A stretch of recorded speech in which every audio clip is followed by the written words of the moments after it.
దేవుని యొక్క అతి శ్రేష్టమైన నామమునకు మహిమ కలుగునుగాక.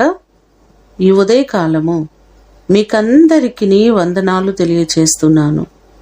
ఈ దినము మిమ్ములను బలపరచు దేవుని మాట. ఆయనే సమస్తమునకు ఆధారభూతుడు. కొలసీలకు రాసిన పత్రిక 1వ అధ్యాయము 17వ వచనం. ఆయన అన్నిటికంటే ముందుగా ఉన్నవారు. సమస్తమునకు ఆధారభూతుడు ఆయనే. మన ఊపిరి, మన ఉనికికి, మన జీవితానికి సమస్తమునకు ఆధారము మన దేవుడే. కీర్తనలు 22వ కీర్తన 10వ చరణంలో చూస్తే, గర్భవాసినైనది మొదలుకొని నాకు ఆధారము నీవే అనే మాటలు మనకు కనబడుతున్నాయి.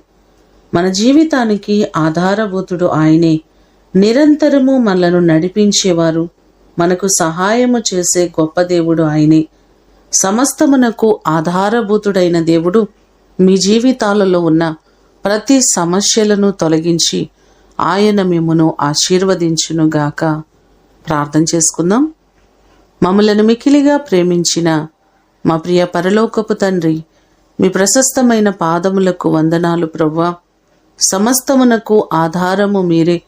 మా జీవితానికి ఆధారభూతుడవు నీవే. మీ వలనే మేము ఈరోజు క్షేమస్థితిని కలిగి ఉన్నామయ్యా. మీరు లేకుండా మేము క్షేమంగా ఉండలేము.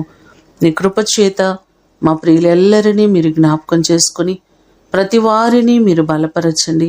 వారి సమస్యల నుంచి విడిపించండి ప్రభువా. ప్రతి వారికి మీరు మేలు చేయండి. ప్రతి వారిని నిండారులుగా మీరు ఆశీర్వదించండి.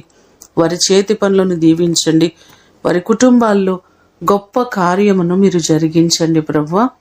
ఈ దినము కొరకు వందనాలు, కృతజ్ఞతలు మీకు తెలియచేస్తూ యేసు అతి ఘనమైన నామమున అడిగి వేడుకొని పొందియున్నాము తండ్రి.